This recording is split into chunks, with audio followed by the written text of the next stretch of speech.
সালামু আলাইকুম। বাংলা ভাষার সবচেয়ে সহজ, দ্রুত ও কার্যকর পদ্ধতিতে কোরিয়ান ভাষা শিখে আপনাকে জানাই আমন্ত্রণ।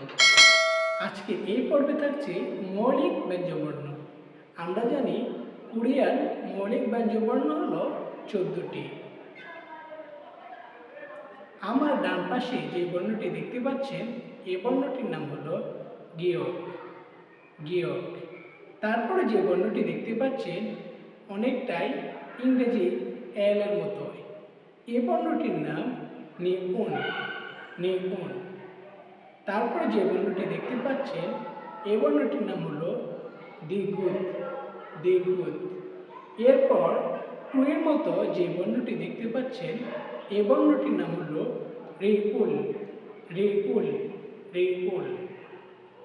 এরপর চতুর্ভুজ আকৃতির যে বর্ণটি দেখতে পাচ্ছেন এই বর্ণটির নাম হলো মিউং। মিউং।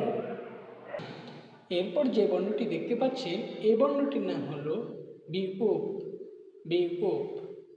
এরপর ওয়াই আকৃতির উল্টো করে যে বর্ণটি দেখতে পাচ্ছেন এই বর্ণটির নাম হলো শিউত। শিউত। এরপর জিরোর মতো যে বর্ণটি দেখতে পাচ্ছেন এই বর্ণটির নাম হলো ইউং। ইউং।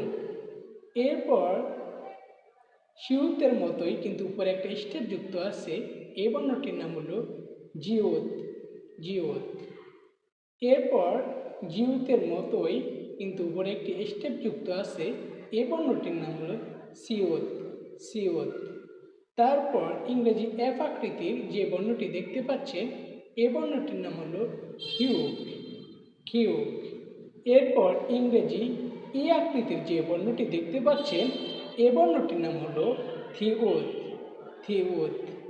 এরপর যে বর্ণটি দেখতে পাচ্ছেন এই বর্ণটির নাম হলো ফিউক। ফিউক। তারপর ইয়ংয়ের মতো কিন্তু এখানে একটি স্টেপ যুক্ত আছে এই বর্ণটির নাম হলো হিউত। হিউত।